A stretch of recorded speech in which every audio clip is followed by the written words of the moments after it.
Shalom, shalom para todos. Vamos para a nossa quarta aula. Na última aula, nós falamos sobre como surgiu o Império de Edom, no sentido espiritual, já viu o Império Militar. Mas antes eu queria, mais uma vez, trazer para vocês esse livro, Luz, Força e Descanso para a Alma. Eu escrevi esse livro. Ele tem lições muito importantes e valiosas sobre como superar dificuldades, como se aproximar, de Hashem, como entender a vontade do Eterno. E eu tenho recebido reações de pessoas que leram muito boas, muito especiais. Então, caso você queira adquirir, na tela tem o e-mail, onde você vai receber todas as informações. Qualquer lugar do Brasil, fora do Brasil, você vai poder adquirir. Você pode escrever por e-mail pedindo informações. Muito bem, gente. Vamos continuar. Quando eu li, na semana passada, a profecia sobre Daniel, eu falei para vocês, quando se referiu, quando terminar a ira, e é o fim do reinado de Edom, essa ira, eu expliquei para vocês, se refere ao tempo de correção que ocorreu com relação ao povo judeu, a destruição dos dois templos, em razão de desobediência à Torá. Isso vai cessar, vai haver uma grande chuva e vai chegar o momento onde Israel será reunido, todo o povo judeu, de novo nas terras de Israel, haverá reconstrução do templo, será o terceiro templo, haverá paz no mundo inteiro, e isso ocorrerá com a chegada do verdadeiro Messias. E isso é o final do reino de Edom e começa o reino que é chamado o reino de Israel, que na verdade é o reino estabelecido pelo Criador, por Deus, pelo Eterno. O Mashiach, o Messias, embora vai reinar sobre Israel, a influência dele será sobre todo o mundo. É um reinado, então, sobre todo o mundo. Muito bem, agora tem várias profecias. Eu vou trazer apenas duas, que já é suficiente para explicar isso de maneira clara. Primeiro, a primeira, Ezequiel 39, 22, diz assim: Assim, a casa de Israel saberá que eu sou o Eterno seu Deus, deste dia em diante, e as nações saberão que a casa de Israel esteve no cativeiro por sua iniquidade, ou seja, descumprimento da Torá, enfim. E as nações saberão que a casa de Israel esteve no cativeiro por sua iniquidade, porque deixaram de confiar em mim. E eu lhes ocultei o meu rosto e os entreguei na mão dos seus adversários, e todos eles caíram pela espada. Então, várias gerações sofreram situações muito difíceis, massacres. É isso que está se referindo o texto. Conforme as suas impurezas e conforme as suas transgressões, agi com eles, e lhes ocultei o meu rosto. Por isso, assim diz o Eterno Deus: agora farei retornar Jacó do cativeiro, e terei compaixão de toda a casa de Israel. Serei zeloso do meu santo nome.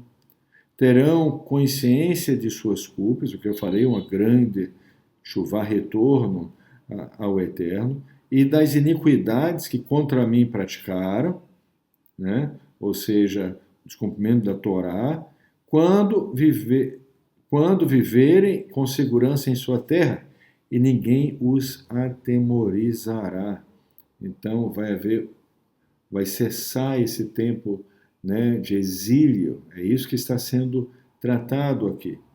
Quando eu os fizer voltar dentre os povos, os recolher das terras dos seus inimigos, e for santificado neles à vista de muitas nações, e saberão que eu sou o Eterno, seu Deus, pelo fato de que os fiz ir em cativeiro entre as nações e voltei a reuni-los na sua própria terra. E não deixarei mais nenhum deles ali, ou seja, nas nações. Nem voltarei a ocultar-lhes o meu rosto, ou seja, uma redenção plena, porquanto estenderei o meu espírito sobre a casa de Israel, diz o eterno Deus. Então é isso que a gente leu no livro de Daniel. Quando acabar o tempo, a ira quer dizer a correção, e ocorrer essa chuva, esse retorno vai ser estabelecido para sempre, com a chegada do Messias, o reino de Israel, que não haverá ninguém que irá substituir, e será cumprido a palavra que foi profetizada, foi dada a Ezequiel como o Eterno prometendo que estará para sempre com Israel, e todas as nações vão presenciar isso. Muito bem, existem várias outras profecias. Eu vou trazer só mais uma profecia sobre isso, para a gente ter pelo menos duas, e a gente continua com o estudo que a gente está fazendo.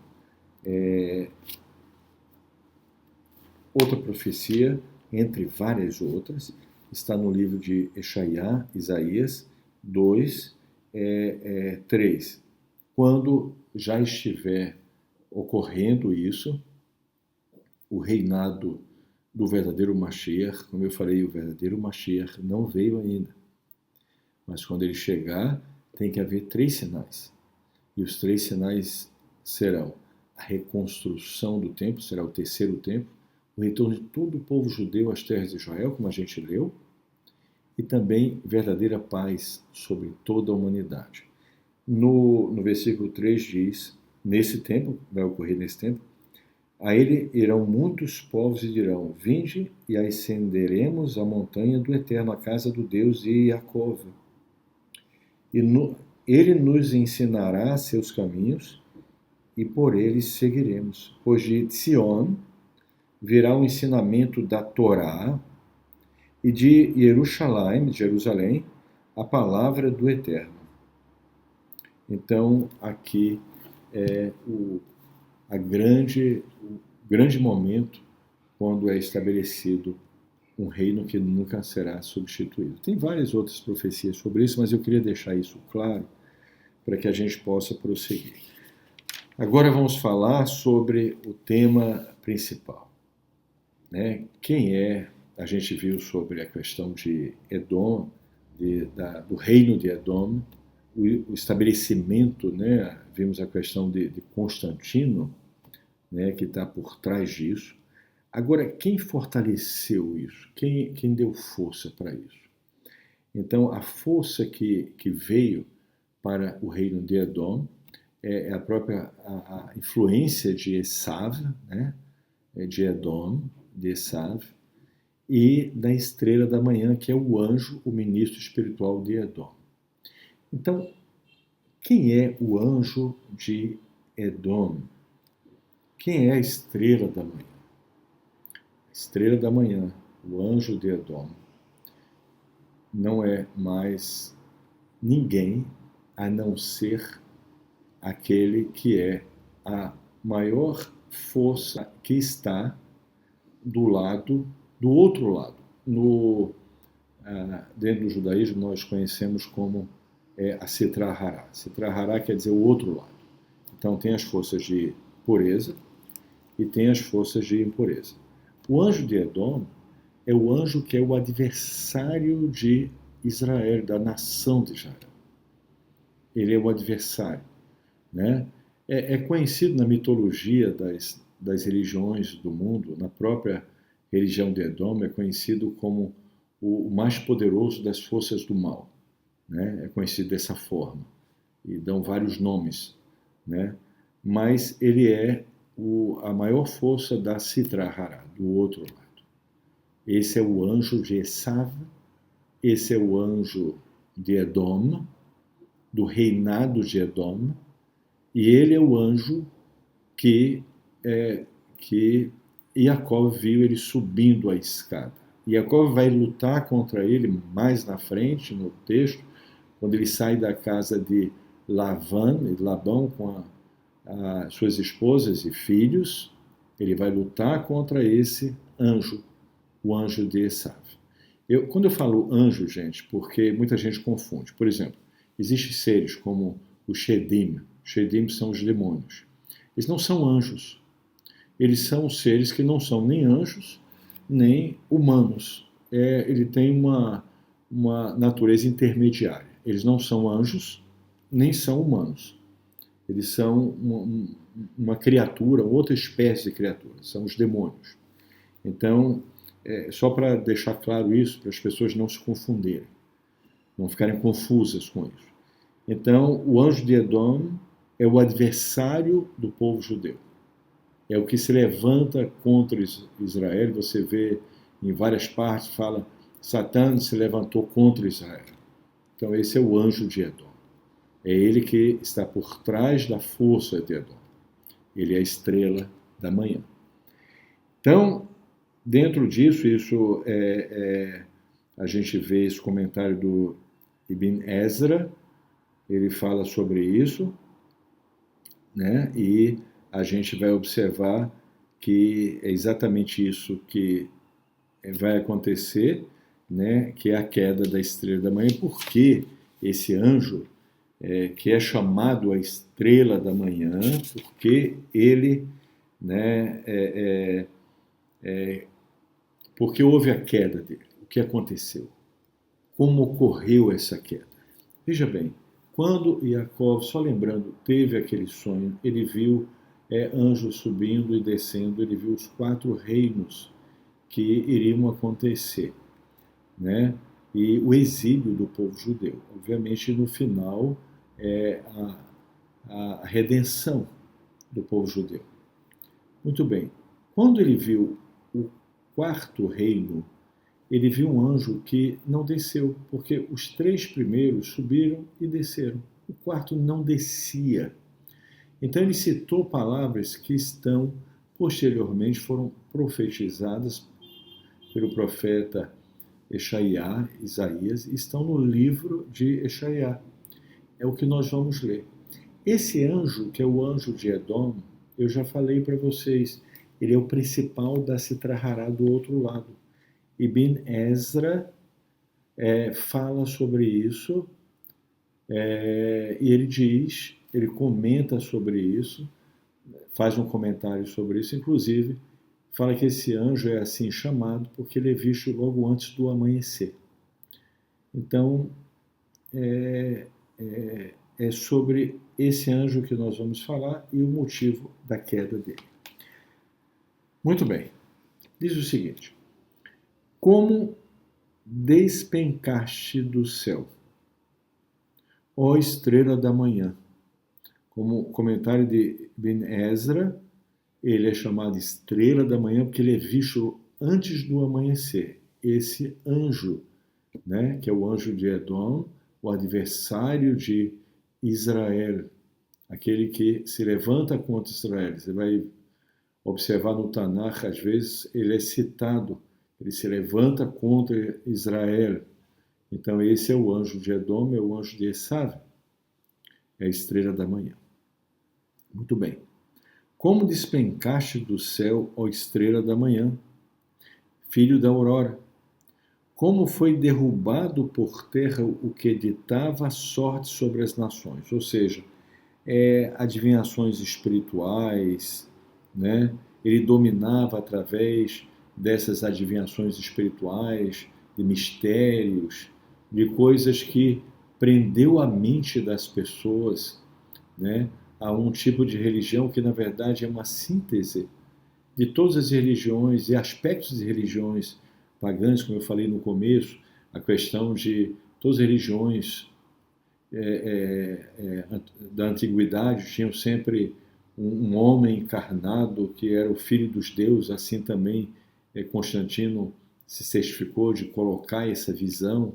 Também pegou elementos do judaísmo, criou um pseudo-judaísmo, misturou todos esses elementos e Constantino se fortaleceu nisso. Obviamente, por trás dele estava a influência de Esav, de Edom, e do anjo de Esav, que é a estrela da manhã. Então vamos continuar para a gente entender o que vai acontecer. como foi derrubado por terra o que ditava sorte sobre as nações. E tu que dizias em teu coração, ascenderei aos céus acima das estrelas de Deus, exaltarei meu trono. Isso, nossos sábios dizem que ele queria se colocar acima das almas do povo judeu, ele queria estar, né, numa posição acima. Ele com toda a influência que ele estabeleceu sobre as nações, como se espalhou essa religião sobre todas as nações, ele sendo o anjo, o ministro desse reinado, então ele quis alcançar um lugar acima, né, do povo judeu, prevalecer contra o povo judeu, né, tanto que foi muito enfatizado isso, o aspecto da substituição, né, o aspecto de que a pretensa rejeição que era falado sobre o povo judeu, obviamente, e também a negação da Torá. A negação da Torá, que é chave aqui, que a gente vai entender como isso é que vai precipitar a queda dele. Vamos entender isso. Ele diz, sentar-me-ei sobre o outeiro da Assembleia, no lado mais extremo do norte, subirei acima das nuvens, serei como o Altíssimo. Na verdade, toda a base, a essência do reinado de Edom. O reinado de Edom, né, no sentido espiritual, quando Constantino estabelece isso, os conceitos, os dogmas no Concílio de Nicéia, é justamente isso. Criar entidades que sejam como o Criador, ou seja, criar um sistema de pluralidade ou manifestações personificadas, ou três pessoas, né, que são que é visto tudo isso como um mistério, como uma coisa, como a gente viu no livro de Daniel, coisas estranhas com relação ao Criador, né? Porque na verdade o Criador é um, ele é indivisível, não existe manifestações personificadas, nem partes, nem entidades. Só existe um ilimitado, todo-poderoso, cuja unidade é plena, e só ele é ilimitado, só ele é o Criador. Então, todos esses conceitos estranhos, ele vem, né, dessa influência desse anjo, né, juntamente com a influência dele sobre Constantino, que já tinha na mente dele toda essa diversidade de conceitos. Obviamente, Constantino nunca estudou Torá, então, na verdade, ele tinha uma influência muito grande das religiões dos seus antepassados, mas ele pegou elementos do judaísmo que foram trazidos para ele através dos seguidores naquela época que estava em Roma do Yeshua. Ele pegou conhecimentos relacionados ao judaísmo e criou uma mistura de vários conhecimentos, de várias religiões, para criar uma nova deidade. É isso que ele fez, é isso que a gente viu em Daniel, na profecia de Daniel. Muito bem, continuando. Entretanto, que ele fala, subirei acima das nuvens, serei como o Altíssimo, ou seja, você é semelhante ao Altíssimo. Isso é toda a essência da própria doutrina que o reinado de Edom, no sentido espiritual, estabeleceu. Criar entidades semelhantes, como se fossem partes, como se fossem iguais ao Altíssimo. Essa foi a ideia dele, e a ideia que é personificada na própria doutrina da religião, no sentido do governo de Edom, no sentido espiritual, que também não só influenciou as mentes das pessoas, mas também estabeleceu um reinado de terras e de conquistas, não pelo meio militar, também no começo usando força militar, mas mais com a força da influência sobre a mente das pessoas. Continuando. Entretanto, ao Sheol foste trazido, ao mais profundo do abismo. Aí vem a queda dele. Os que te virem te olharão cuidadosamente e te contemplarão incrédulos. Será que é esse o homem que fez a terra tremer, que abalou reinos, que tornou o mundo uma área deserta, destruindo todas as cidades, que não permitiu a seus prisioneiros retornar a seus lares? Ou seja, isso tem um sentido espiritual porque prende a mente das pessoas com esses conceitos, elas não conseguem se libertar. A única forma de libertação é essa pessoa realmente buscar muito e ela começar a ter contato com as palavras da Torá, que é a palavra do Todo-Poderoso. Aí sim pode anular essa influência que vem da estrela da manhã, né? dessa força espiritual desse anjo. Mas o que fez ele cair? Aí a gente vai entender algo mais profundo, não vamos entrar em todos os aspectos, mas para vocês entenderem, o reino da Kedushá, da pureza, da santidade, o reino da luz, como é que se adquire santidade, como é que se adquire pureza? O Criador, quando ele deu a Torá no Sinai através de Moshe, de Moisés, ele estabeleceu os critérios para isso. Então, para se adquirir santidade, pureza, isso ocorre através de fazer a vontade dele. O que é a vontade do Criador? A vontade do Criador ele não é uma coisa abstrata. Ele deu ordens, ele deu instruções. Faça isso, não faça aquilo. Faça isso, não faça aquilo. Para o povo judeu são 613 instruções de coisas que precisam ser feitas e coisas que são proibidas serem feitas. Para as nações, ele deu 7 mitzvot, ou seja, 7 ordens de coisas que não podem ser feitas, porque se forem feitas, essas pessoas perdem a conexão com ele. Então, existem 7 mitzvot, ou seja, ordens, que refletem a vontade do Criador para as nações, e tem 613 ordens, mitzvot, para o povo judeu. Essa ordem, essa mitzvah, é a vontade do Criador. Quando a pessoa, então, faz uma mitzvah, ele adquire santidade, que é duchar luz. Então, ele adquire luz. Então, a estrela da manhã, esse anjo, ele não tinha obviamente, essa prática com relação às mitzvot e à religião que foi criada, a qual ele influencia, que é o reino de Edom, obviamente negou isso como uma coisa que não era mais necessária.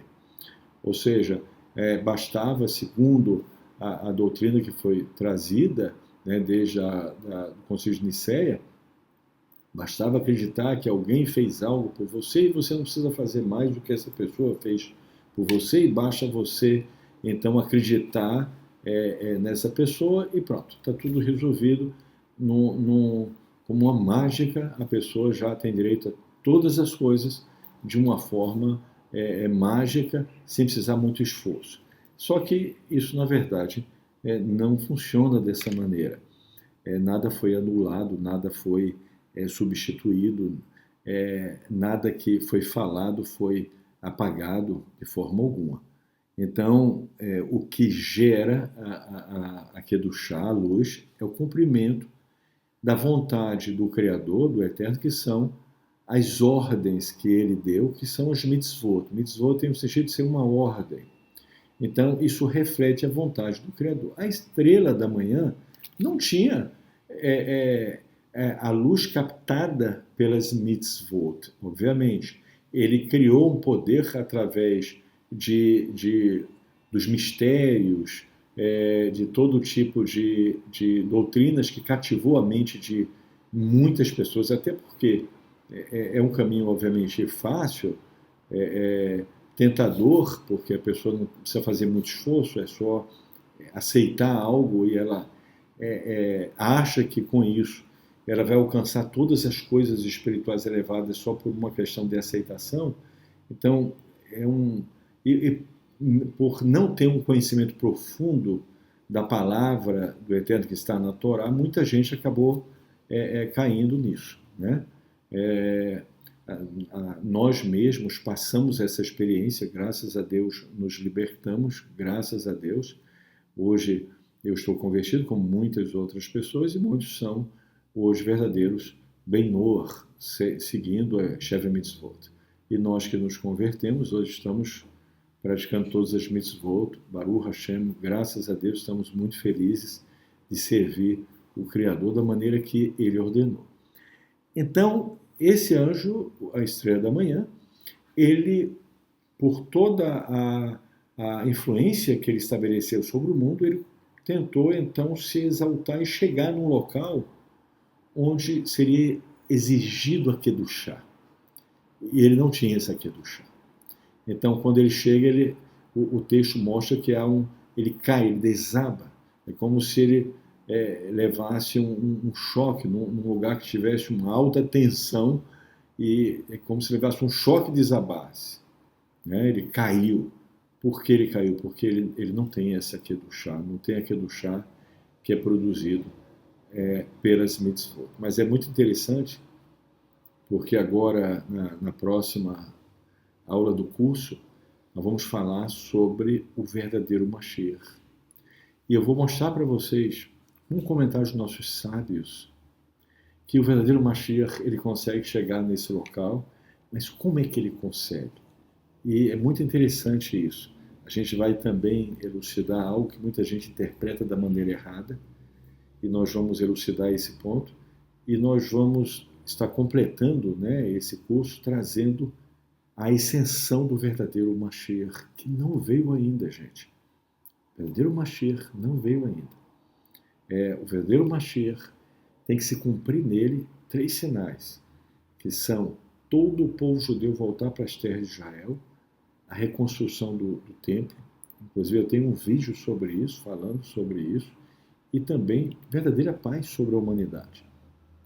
Então, na próxima aula nós vamos falar sobre, vimos como a estrela da manhã caiu, despencou aqui, acaba o reinado de Edom, e aí o verdadeiro Mashiach, ele chega no local do qual a estrela da manhã não conseguiu chegar, e ele recebe a autorização do reino, que nunca será substituído.